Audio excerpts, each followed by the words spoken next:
one thing I really focus these days is try to limit the things that I'm doing. Actually, instead of Okay. expanding what I have to do, I try to always think of, is this really necessary in my life right now?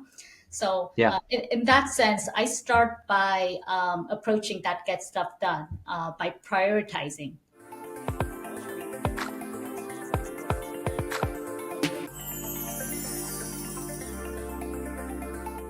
Hello, everybody. We're back with another episode, and today's guest is Jinny Suh. Jinny Suh is an attorney at McKinsey and Company, part of the APAC legal team. She was born and raised in Korea, licensed to practice law in both Korea and the US, and she brings a deep expertise of Korean law while effectively bridging cultural gaps. She began her legal career at Kim & Chang, Korea's largest and leading law firm, and since then has pursued a new career in yoga, as well as founding her own firm called T Legal Service, an alternative corporate legal service, before joining McKinsey a couple of years ago. She has a 14-year-old son, and I think you will definitely agree that she has already accomplished a lot within her career, a multiple skilled talent, and somebody that I definitely wanted to have a chat with about getting stuff done.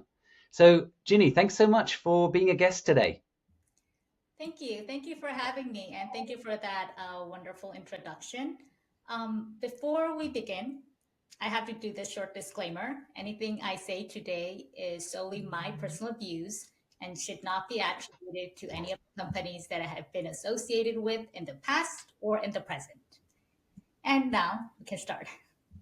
So thank you for making that clear. And I'm actually coming to you from the UK now. So a bit of a long distance get stuff done podcast episode today. But thanks for making the time. And I'm going to ask the question that I ask all my guests first of all, which is, how do you go about getting stuff done? Oh, thank you for the question. I actually want to ask you back right away.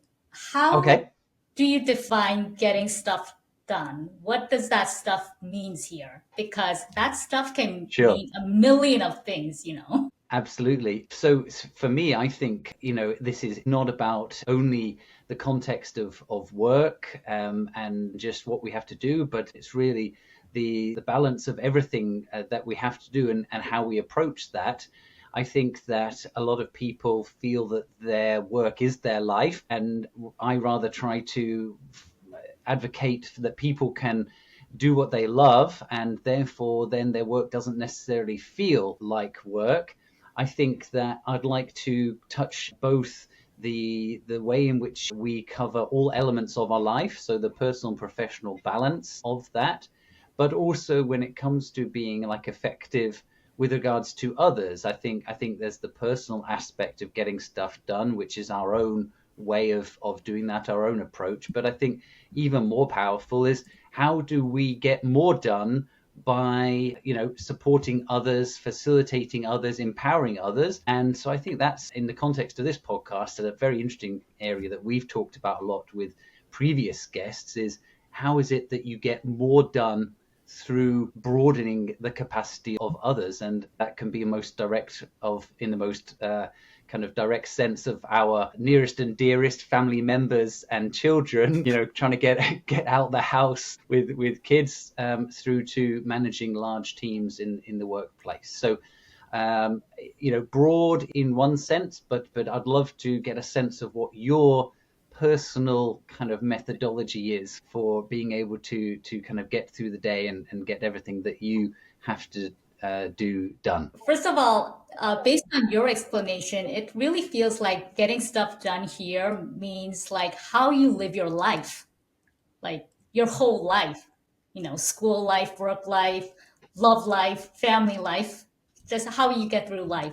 So I really like that broad definition. One thing I don't really agree with is how to get more done. Because one thing I really focus these days is try to limit the things that I'm doing. Actually, instead of Okay. expanding what I have to do, I try to always think of, is this really necessary in my life right now?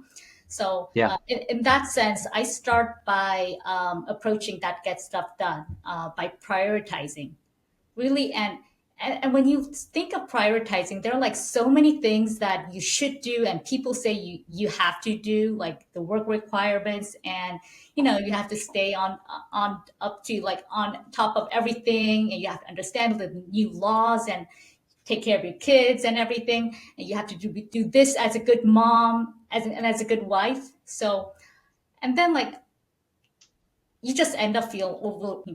overwhelmed, Right. like Sure. you can't get Sure. anything done. And that doesn't mean getting stuff done to me. So I really prioritize and just focus on a few key items at a time. I usually Okay. set about like 3 month goal. I have a 1 year 3 months goal, ago. Okay. but and then I break it down to about 3 months. So quarterly, I do so 3 months, 4 months, or whatever. So I prioritize and have a multi-layer plan. And when I think about what I really want, what I want to prioritize, I think it's really important to be honest.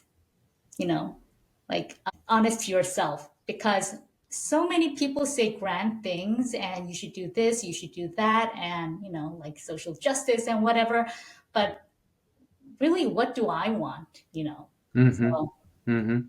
and it's totally fine to say right now I really have to make a lot of money, or I really want that promotion, even if you sound like a little bit like too ambitious or like calculated or whatever. But I think it's really important to be honest about what you want, your desires at that moment. And it's totally fine if that changes.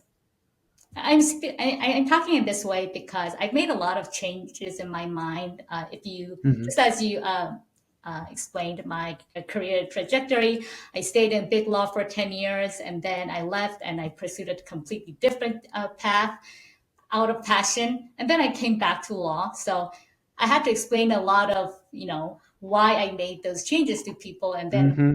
the, what I came as the best explanation was. Your needs and desire really change depending on where you are at life. So prioritize and just acknowledge that if it changes, it changes. Yeah.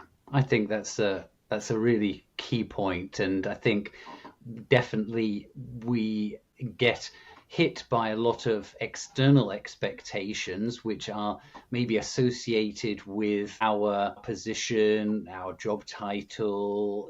Even I can talk about nationality. If you're working in a foreign country, how, whatever that might be, whatever kind of role that you have, people associate kind of expectations on you, and those might not be the things that you want to do. You're absolutely right. And not only that, they evolve over time.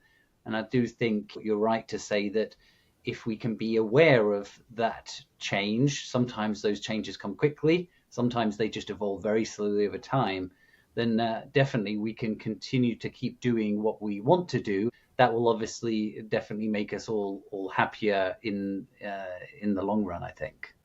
Yeah, yeah. So prioritizing based on your desires. And then once you prioritize, I think it's really important to set your boundaries. So for me, I started at Big Law, and Big Law, you are required. One of the best virtues of a law firm associate is being responsive. And I think that applies to all employees in this modern tech world, like always being responsive to your Slack messages, email response within 5 to 10 minutes, and all documents, contracts done, turn around within a few hours like that. So I think it's really important to block time because otherwise, this really resonated with me, which was if you don't prioritize your time, someone else will. So actively block your time in your calendar. For me, like I Yeah. set a block within the first hour of my work day to do really like those kind of like not urgent but important stuff. Okay. So I have that time block. And then once I'm done with that, then I'm ready to go on and just cater to others' requests, the so called not that important but urgent tasks. You know. Mm-hmm. Yeah, I'm very familiar Yeah. with those. In terms of, talking about big law, that immediately for me associates with always dressing up for the office, always being very smart. And I just wanted to get your take because I was having a conversation with a colleague, a friend, a former colleague the other week, whose company had reiterated very clearly that they had a dress code and they were kind of re-emphasizing due to people perhaps not following it. And he was finding a little bit too much, a little bit kind of an invasion of his privacy in that regard. And I wanted to get your take on it with regards to office wear and dress code by companies. Thank you for that question because I have changed my thoughts over time. So, Okay. to be really honest, when I was at Kim and Chang, I was one of those employees that that was criticized for not dressing up enough. Like, Okay. you need to wear a suit. That skirt may be too short for work, things like that. Or maybe you don't want to dress like that in front of client. So those were kind of the comments I received. And back then, like I had this kind of like rebellious side in me. I was only like 26, 27 when I first started my career there. So, and I thought like, I don't care. This is my own personal freedom. This is not high school anymore. Um, Right. but now I think I'm older, so I'm the kind of in the dull generation now. Maybe because of that, maybe it's because of age or a stage of life, or maybe I'm in a different position now where I have to Okay. manage people, and then I see younger generation just starting out how they dress up and how that kind of affects my first impression about them. So, I mean, like, if you are really confident about your skills and what you bring to the table, and you have a clear reason of why you want to dress up that way, I think that's Yeah. fine. However, if you're not really clear and you're not really sure about what you bring to the table and your skills, I think it's just safe to follow what the company says and what the Sure. society says. So, yeah. I mean, Yeah. What about for me? I definitely recognize that when I get dressed for work, let's say like that, it changes my mindset. It switches on something for me psychologically, which mhm. whether I like it or not, yeah, is helpful. I feel that I am now, kind of work mode, and I'm gonna, go and get stuff done. So, how is that for you? Yeah, I agree. It really, yeah, that's the reason why I changed my perspective on Okay. clothing as well. Uh huh. You really feel different when you dress up differently, you Yep. know. And when I'm at office or at some point I used to teach yoga. That how you dress up, what kind of like even what kind of makeup you put on, or the tone of your voice. Those things all change depending on the context, and you think you are this one person, but I think like for me I have like small different aspects of me, like several mini me's inside me. And when I'm in the office doing legal work, this kind of Jenny comes up. And then Sure. at some point sometimes I do talk about yoga or write about yoga, then a slightly different version of me comes out. And then when I'm at home with my kid, my husband, and my son, then Mm-hmm. another kind of Jinny comes up, and then there's Mm-hmm. like different version that comes out when I'm with my friends, and that even changes depending on which friend I'm with. and Yep. and there's the best version of you for each occasion. I think you can think of the attire as a way to bring your Yep. best self to that occasion. Yep. Yep. No, I think that's very very true. Also, what about languages? Do you feel that there's a Jinny and there's a Soyojin? Is that a different person? Your Korean name when you're speaking Korean versus speaking English? Yeah, thank you for asking that, because that's something that I've been really thinking about these days. Because before in Kim and Chang, although it's an international law firm, we had a lot of foreign attorneys there. Still, um, the basic language I communicated with was Korean. Hmm. And you spent a lot of time in Korea. We don't refer to each other in first name basis. Like I am never Yeojin. I am 서 변호사님, which is, Yep. the Koreans always use the last name plus the title. And then in Nim. corporate settings, Yeah. you are like Dudley 사장님. You can't be Yeah. Gordon. You have to be Yep. Dudley 사장님 or Dudley 부사장님. And 김 과장님, 김 차장님, like that. Just because of that, just because of the way you refer to the other person, it really changes the way you communicate. And now in McKinsey, English is used like the universal language, the kind of so we all go by first name basis, and we even when we communicate in Korean, we all use first name basis. Nobody calls me 서 변호사님 within the firm. Um, Okay. they will all call me Jinny or Yeojin, Yeojin 씨, like Okay. that. So, and I think that really makes a huge difference because that means that I can refer to other people with on first name basis as well. Then makes it easy for me to speak up and point issues out without really like feeling uncomfortable or cautious about like where is he in the pecking order? Am I, Yeah. should I Is be it the right more time? respectful? Right, Yep. right. So Who I should I think go to more free. first? Yeah. Yep. Exactly, exactly. So that's one thing, like how you refer to the other person, like whether it's by first name or by the title. And then another thing is, I think it's the nature of the language itself, but really easy example. In English, when you say I love you, it's really clear. It means I love you. It's really clear.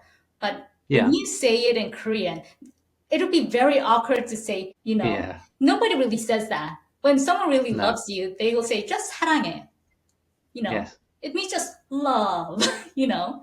But Yeah. but then like Love. who Yeah. loves whom, Yeah. So I think the Korean is a very like context-based language. So you have to really pay attention and really pay a lot of attention to the details and where it comes from, who's speaking, and what kind of context to understand the real meaning behind it. Whereas English Yeah. is more clear, like there's this person who's speaking and the target and everything. So I think like at work, at least at work, um, English become is makes me a little bit more direct, to the point kind of person. Yeah. Yeah.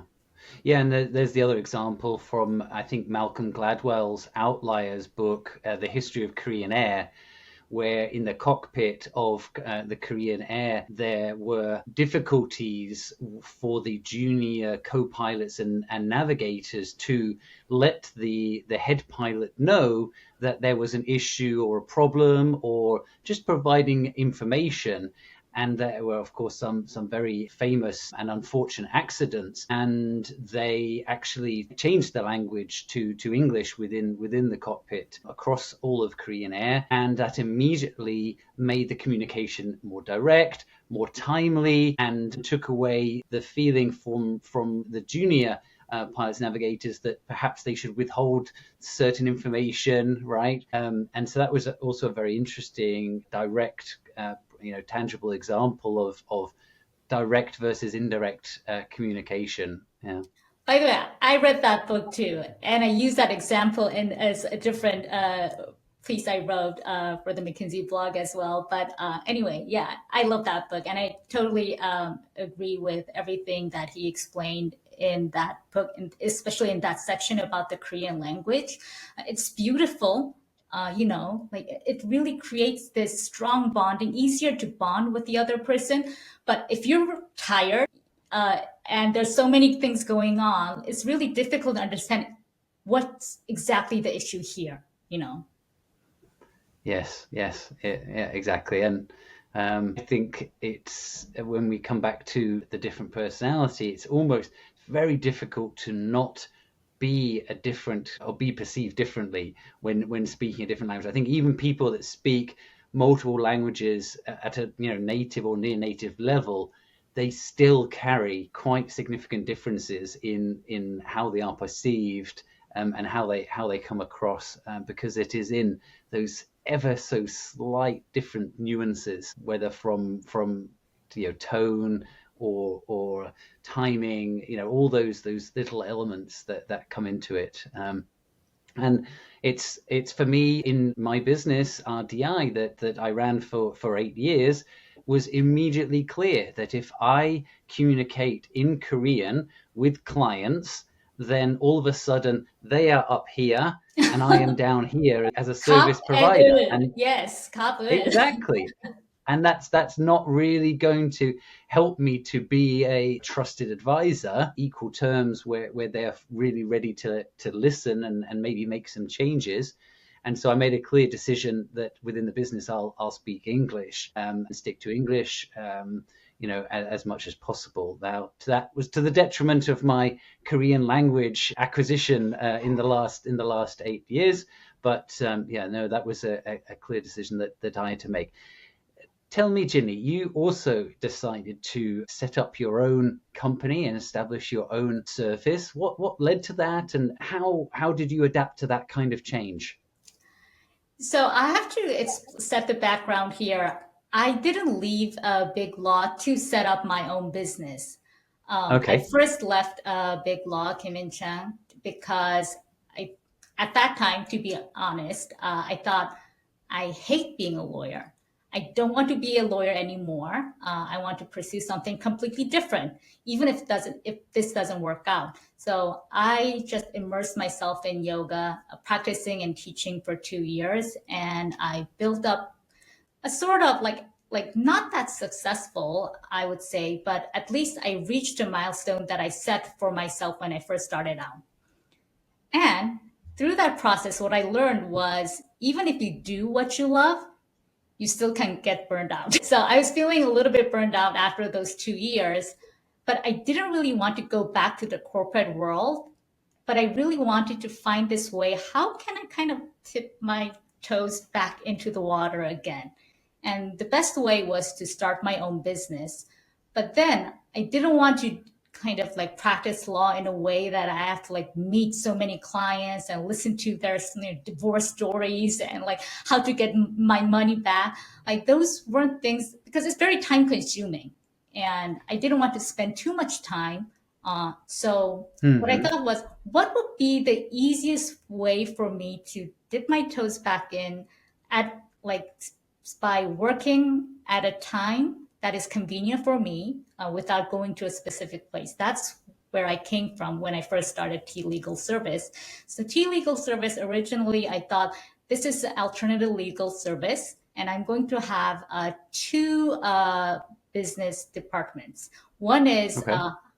I learned based on my experience. I know how much legal translation work is. The volume of legal translation work is huge in big law. Not only Kim In Chang Hmm. and other companies as well, because they have a lot of international clients and they use English. And most of the foreign attorneys, junior foreign attorneys hired to those big law firms, they usually do a lot of translation work. So I know that there's a huge volume there, and I thought like I can get a little bit of business from that because the junior Okay. lawyers they get burnt out, and the workload is very heavy. Sometimes they can outsource.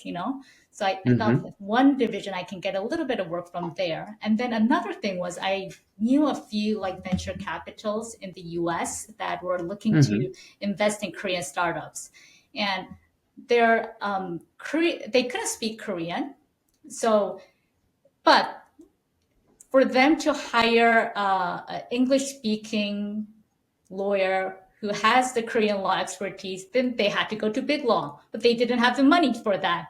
So that's where I came in. Okay, you don't actually have to go to big law. Like I can't do a full blown, due diligence and thing, but you're investing this smart, like small startup. I can do a basic due diligence. I can review the investment agreement and make sure that your capital is properly invested, and then make sure the corporate documents are solid and so forth, and at a very Hmm. low cost. So those were the two divisions that I thought like it won't require too much time on my side. I can do Okay. it remotely. So that's how I started my business. Okay. And you started that by yourself. I mean, Right. you didn't. Right. So first, like, I didn't even have a secretary or admin staff. So Okay. I designed the logo. I thought of the company name, and then I designed the logo, and then I designed the website. I designed all the brochures. I set up the business email account, and I even issued the tax invoices by myself as well. So because like I really wanted to control costs. I didn't know whether this would be successful or not. So it was a pure solo business. Although like I did set up like different email accounts to appear as if I'm running a big business. So Smart. Yeah. yes. And at some point, work really exploded. So I did have to hire an admin staff and other people to really like take over those email accounts. But first, it was only me. And I only started hiring people once I knew that like income is solid and basically I couldn't really handle everything by myself. So Okay. And then bring us forward to the current status of that. yeah, so I really enjoyed that process because I never built a business by myself. You know, for 10 years, I was just an employee. And then yoga business, like, it's not that it was not a business, it's more of a passion project. So it didn't really Hmm. feel like a business. And it was my first business. And it felt like really fulfilling because, everything's mine. That feeling like nobody's coming me because of my law firm or my anything. They're just coming to me purely because of my skills. And this is all mine. Yeah. And it felt really wonderful. So I felt like, oh, this is so exciting. And again, after 4 or 5 years, I felt burnt out again because the once the structure was set up and the client was base was sturdy, then like it's kind of repetitive task, legal Hmm. translation and then corporate due diligence and reviewing the same investment agreements, making a little bit of changes. It's very limited. So, and then you feel like I'm stuck, like I'm not growing anymore. Like it doesn't feel that exciting anymore. So then I thought like I'm feeling a little bit burnt out, and I was looking for some like if someone's going to offer me something, maybe I'll at least like get an interview. And exactly at that time, someone from LinkedIn, a recruiter, reached out to me. Hey, there's an opportunity like this. Do you want to at least try? And so I thought like nothing to lose. So really fun. It just came. This opportunity came, and I thought like, why not? At least I'll do an interview. And then I loved the people that I interviewed through the process. So yeah, I'm here. It's kind of ironic, right? You said that you basically took that interview on a kind of why not, let's see. When you approach something with that kind of mindset, you're not going in dependent on a certain outcome. And that often for a lot of people means they go in very honest, very relaxed, very also kind of not expecting too much in the sense of that they have to give and that they are so honored to kind of have this opportunity, and that often leads to a better outcome. It's kind of ironic because the things which you want the most, we put then so much pressure on ourselves and preparation and etc to get ready and try to induce the outcome that we want, which it somehow reduces our very performance and capability in what we're trying to do. On the other hand, when something like that you mentioned comes around and you think, yeah, no, actually, I could give that a shot, then all of a sudden you actually present a very well balanced and competent kind of image, and that often then leads to better results. Right, right. But I want to make it clear that just because I thought like, why not? I actually put a lot of effort in preparation because, as I said, I was feeling really stuck and I was feeling actually bored. Like I have this It was the structure right and time. it was the right time. And I thought like, even if I don't get this job, I want to use this opportunity to test myself. You know, like Yeah. whether I'm a person who can really get back into the corporate world or not. I really wanted to test out myself. And then like I really did a lot of like preparation because I never had a formal interview experience in my life before. Back then when I first joined Kim and Jang, they didn't even do an interview. Like your grades were high enough in that test score, you just get reached out and get hired. So at that time, I think it was really just based on like your grades in the training institute. And if your grades are high enough, they don't even do a formal interview. All I had was just a few lunches, and then like they see like you're not that crazy and then you're just hired, you know. So I never had to go through that interview of like what are your strengths or what are your weaknesses, what do you bring to the table, and I was never had that experience, and this was my first experience of a real job interview. So it was really exciting. All those those kind of like FAQs for job interviews, where do you see yourself in 5 years, like what are your challenges, like how do you overcome that, and what are your passion goals, those were questions that I never asked myself before, and I really enjoyed that process of, wow, really? Let me think about it, and then Mm. while you prepare for those answers, you understand yourself more. So I really enjoyed the interview process actually, which made me Yeah, I prepare mean, more. Yeah. yeah, the interview process is, of course, something for me who's been in HR for 10 years now, quite, it's ever present. And I still feel that it is somehow ironic that interview strategy, interview preparation, interview practice, interview conduct from both sides of an interviewee and interviewer is still not given quite enough attention and enough resources dedicated to reflect of how important it is. In a lot of cases, you have one chance to make it or not. Usually interview process is sequential, stage by stage. If you don't pass that interview, there's not going to be a second. And there's so many people who are really good at interviewing but not necessarily good at what they do, and there's so many people who are great at what they do and not necessarily good at interviewing. And I think even the art of interviewing, being the interviewer, is also not really looked at. I think people across all industries and companies told they have to conduct interviews, and most cases don't get any preparation or training or any kind of guidance as to how they should be conducting and really the best practice for doing so. So I think, yeah, it's an area which I feel could and should definitely have a bit more focus on, if I'm honest.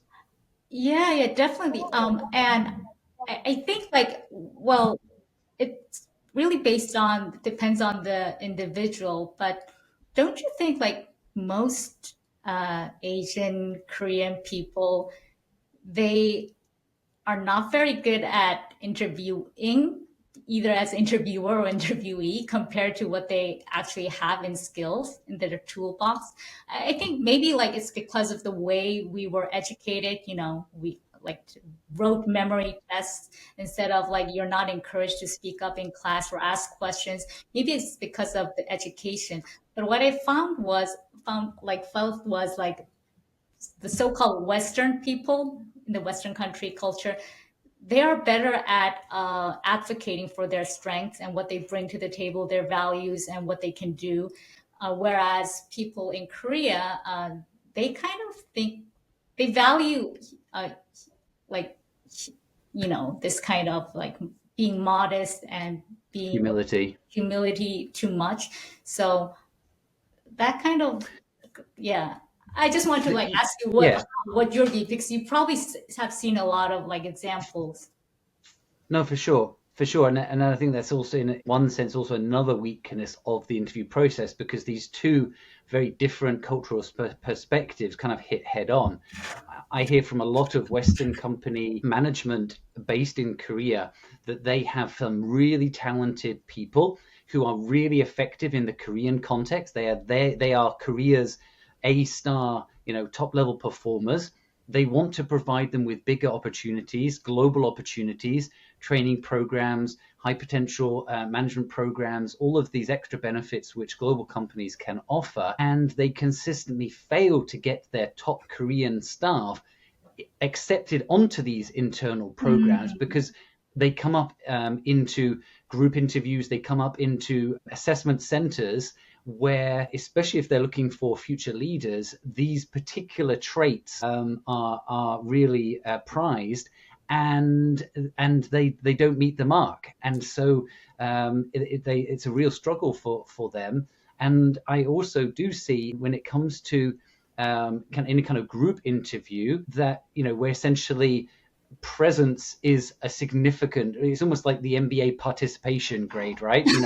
A part of it is just putting your hand up and participating, and that definitely is a struggle, and I do see that Korean candidates find it harder to do that, and I would even go so far as that Korean interviewers, if we approach with a very, let's say, Western approach of being very self-confident and self-assured, can also be perceived a bit negatively, right? That kind of overconfidence gets termed into being aggressive, within the Korean context. Definitely, I think there is a kind of interesting kind of a flashpoint there as to what works best, and of course we can say that for me, when I went into the Korean company as one of just a handful of foreigners, that if I had kept everything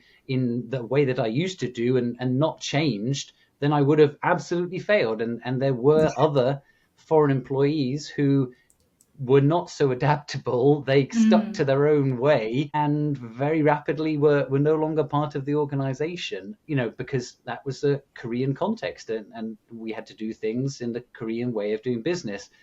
Likewise, for Koreans going to work for global companies overseas, the same can be said. Mm. What's of course interesting, and you talked about how McKinsey has gone to first name basis. How does the Western style of management and corporate culture work within a Korean cultural basis? And that's maybe not quite so black and white. That's a little bit more case by case, I think. Right, right. So, question for you is, you said you had that experience meeting like Korean, top stars within Korean companies. They couldn't get opportunities overseas because of the cultural difference, and they're not good at this kind of things and advocating for themselves. How would you like coach those people if you were going to coach those kind of a few people who has all those skills and capabilities but just can't get over that one thing to really unlock other like global opportunities? What advice can you give?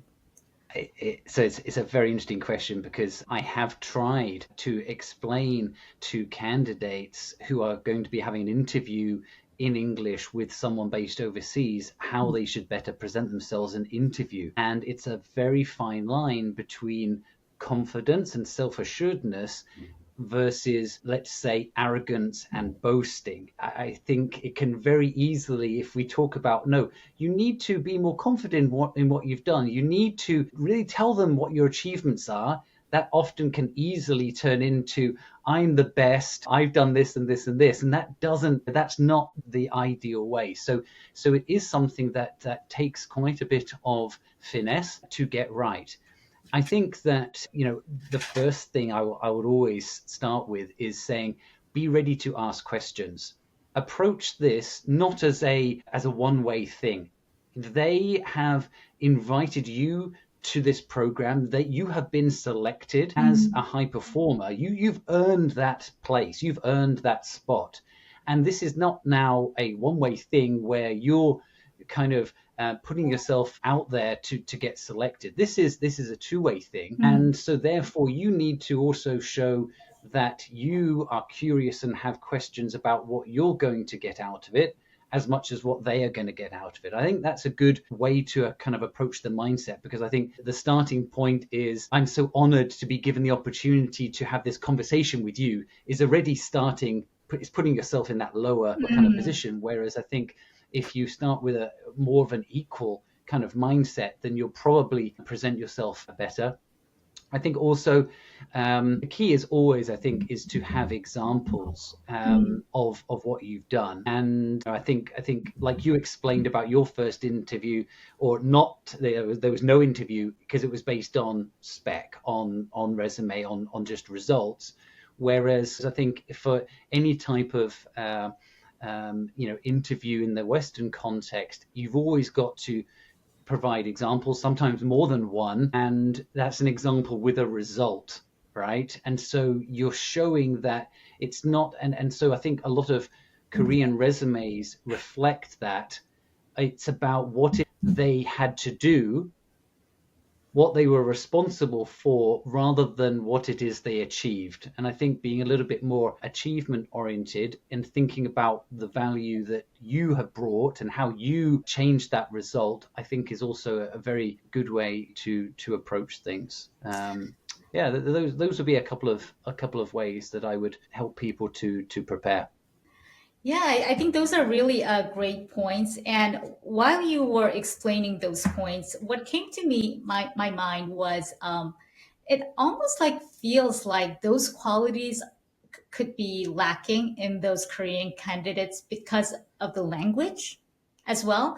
Because two things that stood out from what you explained was trying to think of the other person, the interviewer, as someone who is equal. You're having a conversation. You're not begging for an opportunity. You already passed the the qualifications. So ask questions. Yep.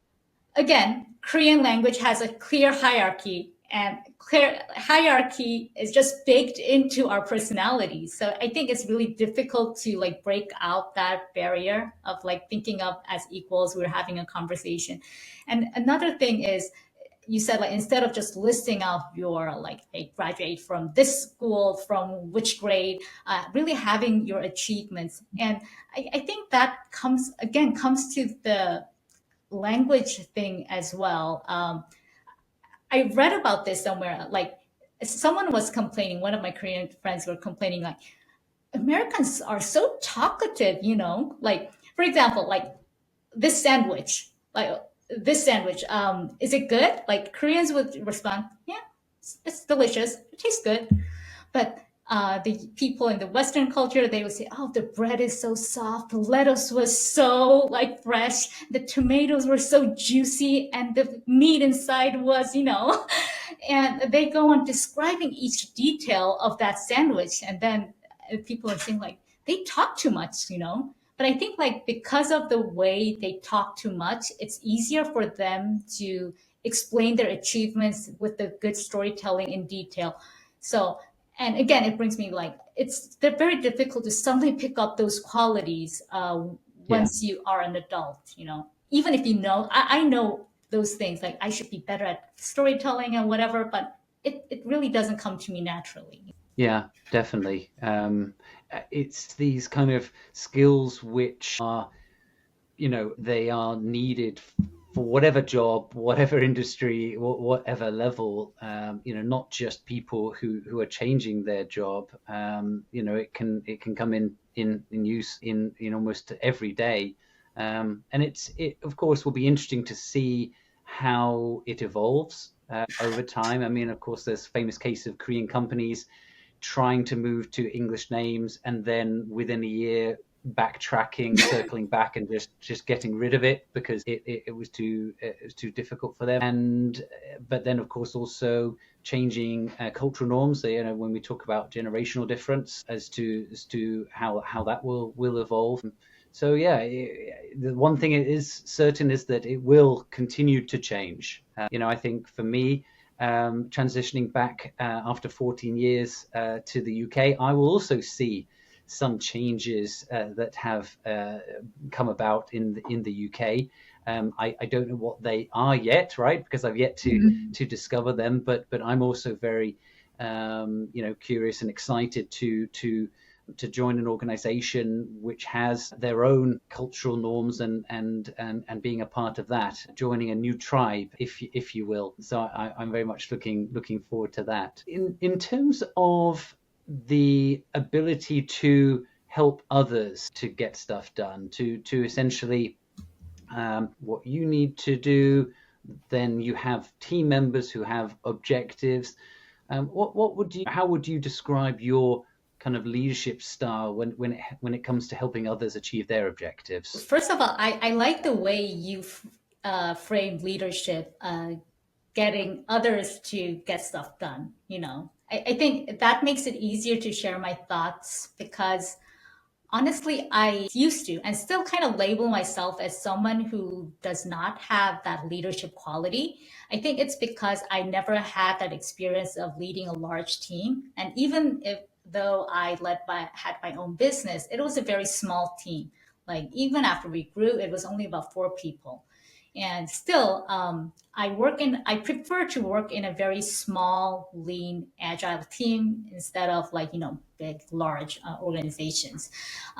So yeah, but if you just define leadership as how to help others get stuff done, or kind of move those people in a way that you would like them to go, I can start with how I trained my son to make his own bed. So Okay, love it. he never made his bed, of course. So I would just and I know I'm obsessed with making my bed. So I always Okay, perfectly make my bed, and that's the first thing I do in the morning. And then I would make his bed perfectly for make his bed as well. And then first, of course, I started by telling him, nagging him, you should make your bed. But at some point, I just gave up because he's never going to listen. So I just started with making his bed for him, and then just gently telling him maybe like once a month, like the benefits of making your own bed. It kind of gives you a head start into a morning, and it's a present you give to yourself. You want to go back into a clean bed. So and then once he made his bed once, and I really like gave him a lot of compliments and rewards, and like really complimented him. And then like, but that didn't immediately change his behavior. It took okay, another 7 years, and now he's 14. And I started it from when he was first grade. So after 7 years now, 50% of the time he makes his bed. okay, So yeah, if I think in that way, I made him to make his bed by first of all leading by example and complimenting when he did it, got that stuff done. So that's how I approached my personal life leadership. But the problem is like when it comes to work, the challenges are like it's not really easy to lead by example, especially when it comes to you know upward management, or when I have to ask help for something I have no idea. you know so in that sense, I would just do make it easy for them to help me. Like even if it's just writing a small, like simple email asking for help. Can you do this? There are millions of ways to write an email. Just think from that person's perspective. What would be the easiest way for him to just simply read it, understand it, and reply right away and get stuff done? So make it easy right, for them to do the work. So right. that's the only thing I can think of my leadership at this moment, because I don't have that experience of leading a huge team and managing conflicts and so forth. I love it. I love it. Make it easy for the other person to get it done. I think that's I mean, simplicity is what is so marvelous, actually. Yeah, because most of the time, as leaders, as managers, we're thinking, oh, we are more busy than they are, that our time is more precious than theirs, right? That's how a lot of people are adopting that mindset that I've got bigger, better things to do than they have, therefore it should be on them. Whereas, in actual fact, what you're saying is to do what you've got to do requires their input. They've got to do their part, and your success is predicated on them, all of their input, and therefore the easier you make it for them to do it, the more likely it is that they will, and the quicker, etc.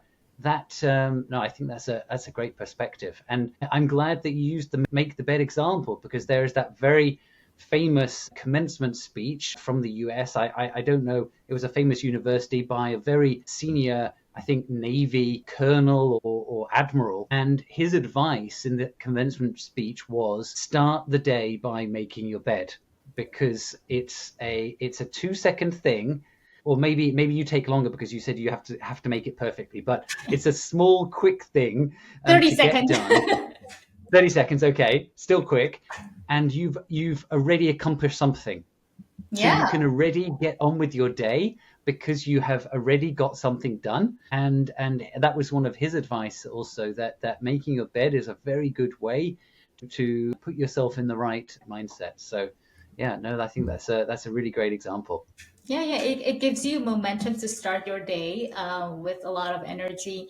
And one a little bit more explanation on make it easy for them to do the work. It came from my experience when I'm asked to do the work. So when I get a request to review this agreement, Yeah, instead of just tossing over the agreement, this is client sent this revision back, please review, then it means that I have to go back and find the old agreement, do the compare, and respond. It takes a little bit more time. Whereas when you send that email with the revised agreement, attaching the prior contract, so this is the prior version and this is the current one, with that small change, it makes my response speed at least twice faster. yeah, yeah. So yeah, and like you want a faster response, and then like make it a little bit easier for me to review that small change. And then I thought like vice versa, like when I ask someone else to do it, I should apply that additional small action to make their jobs easier. So yeah. Yeah, I fully agree, and I also very much can empathize with that from my perspective, working with clients when we get into a new project and we're in that kind of fact finding, contracting stage. You can be in this kind of never ending back and forth of questions, which kind of just goes on, for a really long amount of time, and I'm always trying to, if they are requesting something, that I already make that change and send it back to them, so that it's not about confirming and then please send again and then resend, right? So it's kind of cutting the interactions down by 2 or 3 times, and making it quicker. Likewise, I just love the clients who provide all the information up front as well, as opposed to kind of trickling in the information one, and then we just get it done. I want to ask you about time where you perhaps failed to achieve what you wanted to do, and how you turned that around. If you have any specific examples of that, I'd love to hear about it. Yeah, thank you for asking that. I think you're asking about the struggles in life. And I think there are like, again, two types of struggles. One is as you just asked the question, kind of those major failures that really hurts. And another thing is those like small daily, frustrations. You didn't get this promotion, or you didn't get this small thing that you wanted from work, or you didn't get a salary raise, and so forth. Um, and for the, I'll start with the easy frustrations, those small, failures. For that, I would just go for a walk. you know, don't just sit down and I saw this meme somewhere, like someone was like crying out like, God, why are you doing this to me? And then God turns like appears and says, put your phone down, get out, take a walk. So I think most of our frustrations, right, our daily struggles, it can be taken care of by putting your phone down, getting out, and taking a 1 hour walk. And Yeah, yeah, but for a little bit more serious failures, for me, it was realizing that I'm not that kind of person who can climb up that corporate ladder within big law firm. Now in hindsight, it's not that a big deal. But at that time, it really hurt because it was the first failure that I experienced in life. I was a straight A student. I went to the best law school. I passed the bar exam at a very young age. So I thought like I was kind of like, so again, like I never really failed in life, anything, test or whatever. And then it was the first failure in life. Like, and that was like, it really hurt my ego, you know? And I taking a break. I think like if I just decided to leave and then just quickly move on to another law firm or another like corporate counsel position, well, it could have worked eventually. But I think like just like hitting pause on the path that you were Yeah. like pursuing, just hitting pause and then like taking on a completely new challenge. For me at that time, Right. I was really into yoga and I really wanted to test myself out whether I can make it in this completely new area, which I have no background on. I'm not a like prior gymnast or whatever. I have no background in PE like that. And just taking on that completely new challenge with the time limit. Like I wasn't thinking like I'm going to pursue this forever. I thought like I'll give myself 3 years, and if it doesn't work out, like I'll move on. So that was the route I took, and I think like that can be a very practical way if you like limit the time. Like at least for 2 months, I'm going to hit pause and then take on a completely new challenge, and then really see if I can make it there. Like it doesn't have to be a career path. I recently came across this concept of 75 days hard. I'm not sure if you've heard about it, but 75 days 75 days hard. So, hard. yes. Okay. So for 75 days, I don't remember every detail, but for 75 days, every single day, you should read for 1 hour nonfiction book and you should work out 2 hours. And among that 2 hours, 1 hour should be outside. And then you should journal and then you should drink like 2 liters. Oh, all those like healthy habits. Okay. But it's really hard to do every single day. And if you fail one day, you go back. The 75 days clock starts again. You So reset the clock. Okay. yes, yes. So I think like taking on those kind of challenges, really focusing on something completely different, and giving yourself time to reset, like almost like a computer rebooting. I think that's the best way to overcome a really stinging struggle or failure. Yeah. Yeah, I think that's sound advice, and thank you for sharing that about taking the break. You also reminded me during COVID times, the people going out begrudgingly for a walk outside for their mental health, and they're kind of like stumping around, like Yeah. just to try to reset their mental health. But tell me a bit more about the power of yoga for you in terms of both the physical and mental side of things, because it seems that yoga has for a long time been a very big part of your life, and I'd like to understand more about how you see it as more than just the physical activity on a mat. Yeah. First of all, I really like physical activities, all kind of physical activities, but I get bored pretty easily as well. So I Okay. I used to do like pole dancing. I used to do jazz dancing. Sometimes I would run a marathon, but nothing I really like stuck to. And then Okay. for some reason, I don't know why, but just yoga was something that I first started in like 2005 or 6 when I was in the Judicial Training Institute. And for some reason, I just continued to practice yoga. It was the only thing that I really committed myself to. And at some point, I thought like, like I don't know how you started a podcast, but for me, like I'm part of the podcast team in our McKinsey legal team. The reason I participated in that initiative was because I love listening to podcasts so much. If you love something so much, you want to become a little bit more than a consumer. You want to take part in producing a little bit, even if that doesn't mean anything. So for me, yoga Okay. was like that. Like I just love these yoga classes, love how it makes me feel. Yeah. Yeah. afterwards. And then like, yeah, I want to do a little bit more than just being the best student in class, you know. So Okay. that's how I started. And then like it kind Interesting. of like was coincidentally at the time when I was feeling really burnt out. I'm going to quit big law.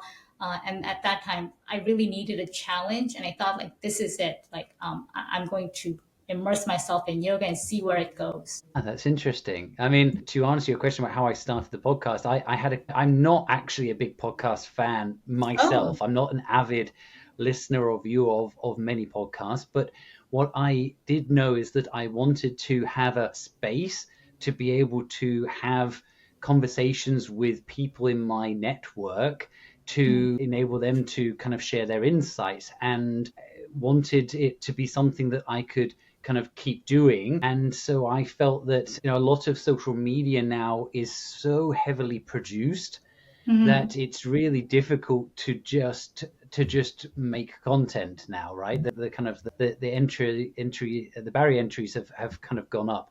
And so that's where I found podcast is a bit of a lower barrier to entry. Found some Mhm. great software to help me produce it, and I also have help with editing as well from an actual real human as well, who she Mhm. helps me every week to Oh. make it look good and go out. And my feeling was that I'm not good at it. I didn't really, invest in the top of the equipment because I was starting from nothing.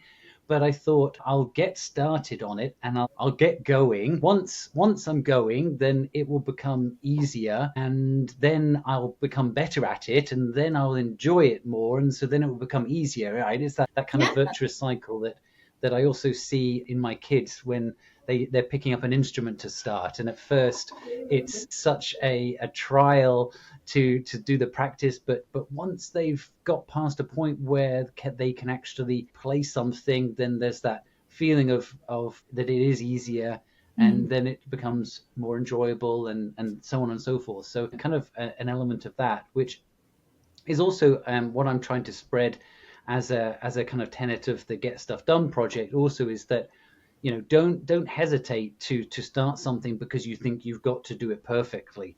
Rather, start it, and all of a sudden you've already done something. You're already ahead of everybody else who was saying they were going to do it and still haven't. So I think that's when it comes to exercise, the example I always use is that once you start that workout, you almost always finish it. It's very rare that you stop the workout, but starting it is Yeah. what is so hard. So if you could make it easy to get started, then you'll almost certainly finish it. So that's Yeah. definitely something that I wanted to kind of build through the Get Stuff Done project and podcast. Totally agree. And I love your bias towards action. I totally agree with that.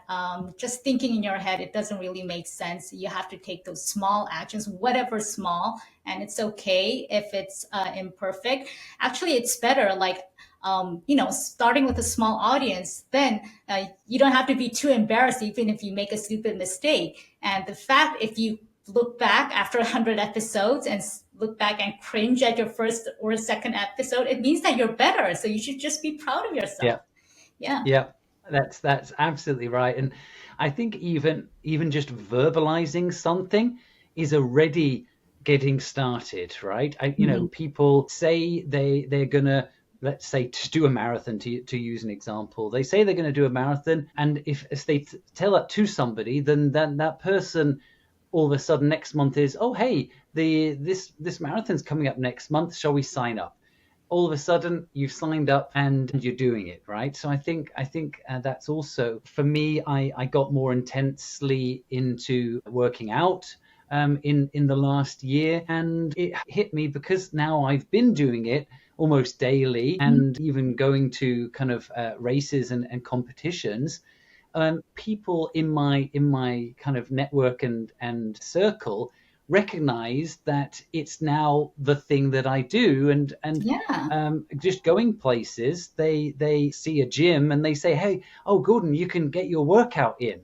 because they now associate me with that, definitely wanting to work out and going to work out. And I realized that I had changed their perception of me in a few months, because definitely in the past people wouldn't have seen a gym and then immediately said, "Oh, Gordon, you can get your workout in." And so I realized that's quite powerful. When you change the perception of someone of you've already become that Yeah. that thing. That's actually from I read it from Atomic Habits. I, Love that. James Clear. So James Clear. Yeah. what he said was change your identity. So instead of like I'm going to work out, like I'm just the person who works out every day. So change your identity. That's the best way to build habits. I think you change your identity. One thing that I'm surprised is you only got started working out about a year ago. I thought you kind of like have that appearance of who have been working out his whole life, but you, only about a year. Well, level of intensity. Let me Okay. be clear. Yeah, I took it to a new level a year ago. Yeah, yeah, Oh, so level one yeah. to level two, like really seriously lifting heavy weights.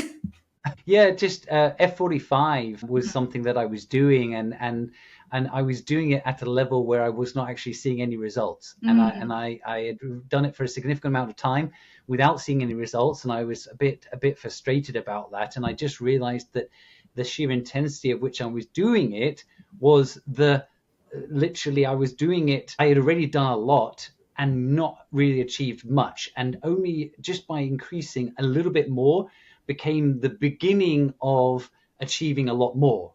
So yeah, I was in that kind of, and I think that was also quite a meaningful moment for me, is that everything has a certain, whether it's a tipping point, since we've talked already about Malcolm Gladwell today, or it's just a certain level where you achieve a certain level, at which point it becomes easier.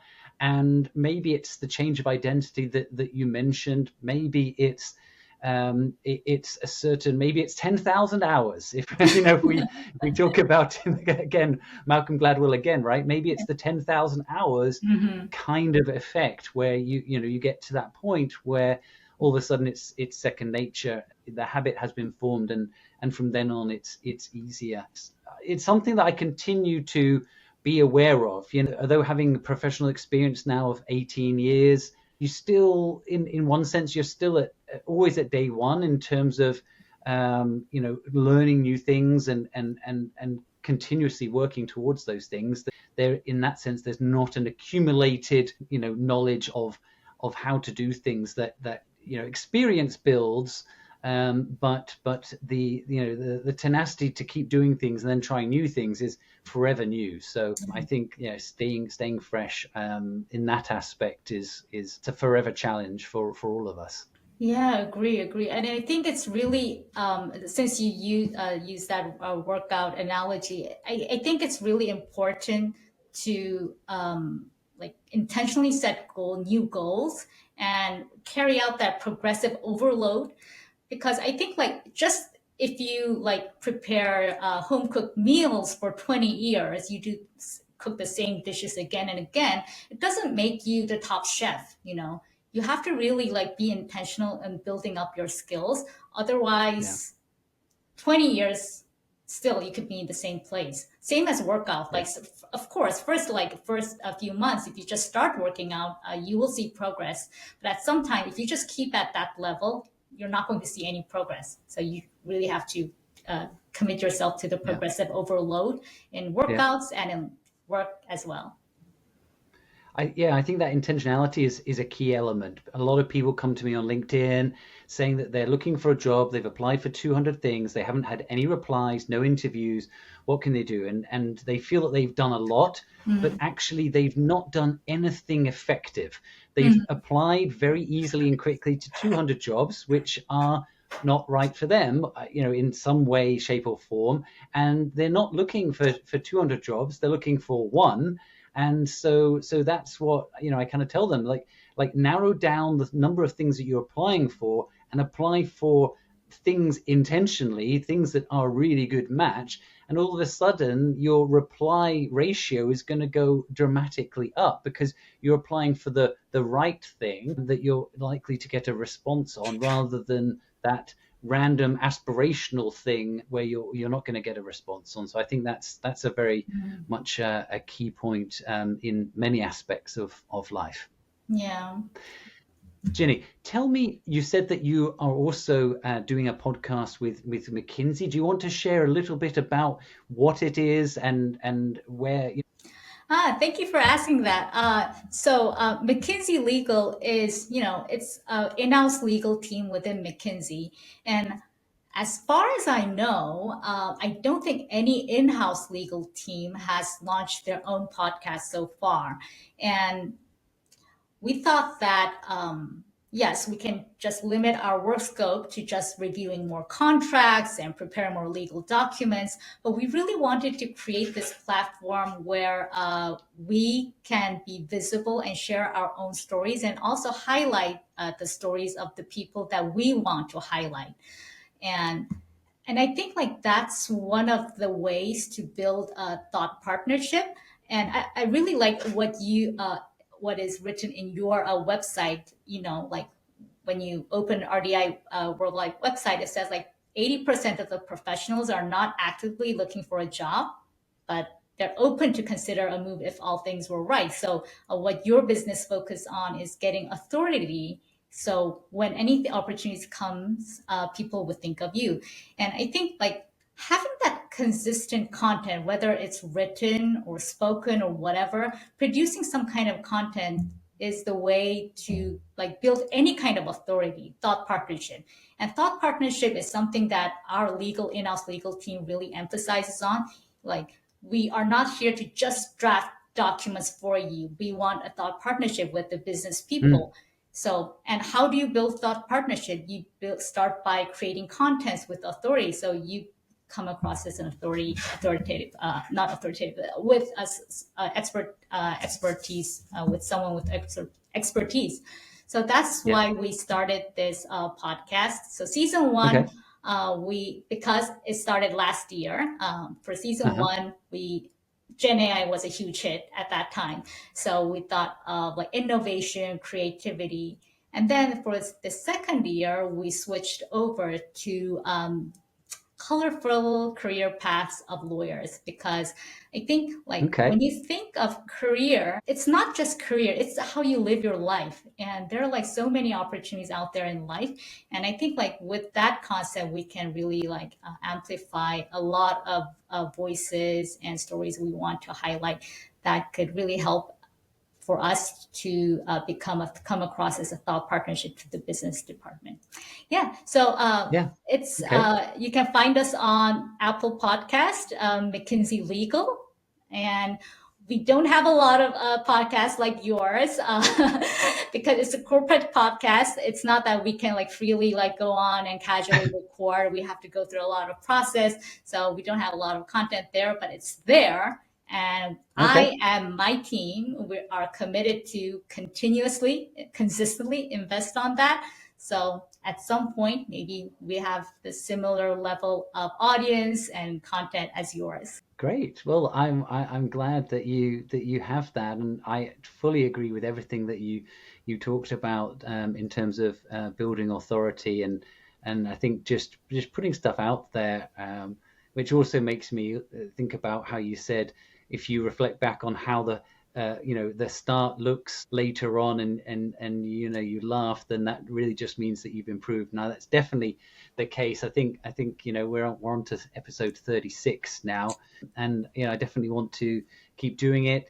I often quote, there's a guy who is famous on I think Instagram, TikTok, producing watches, and his catchphrase is "Love your journey," and I absolutely agree with that. I also just try to manifest getting stuff done. Let's get stuff done as well in every shape and form. So, Gina, I think we're out of time today. It's been absolutely fantastic chatting with you across so many different topics, and hearing your story and getting some insights into your way of doing things. Thank you so much for being my guest today. Thank you for having me. It was really a pleasure speaking with you, and wish you all the best for Get Stuff Done. And now that I realize GST, it's kind of like similar to your name with just without the S, Gordon Dudley. It is So indeed. yeah. It is indeed. It's not a coincidence. A smart person, a good friend of mine, once said, "Hey, Get Stuff Done is the same as Gordon Stewart Dudley, your initials. Makes a lot of sense." And I said, "Hey, you've got something there. I'm going to run with it." And that's how it came to Oh, be the Get Stuff Done so project. S So is your middle name. I didn't know S that. is my middle name. Yes, yes. And of Nickname. course, a lot of people say, "Hey, it's." Most people say it's not get stuff done; it's get something else done. But I like to keep it PC, and so let's get stuff done is how we work on it. But Yes. yeah, no, brilliant. Thanks so much, Jinny. And Thank you. definitely let's keep in touch. Yeah, thank you. Have a lovely rest of your day. Thanks, and remember, everybody, let's get stuff done.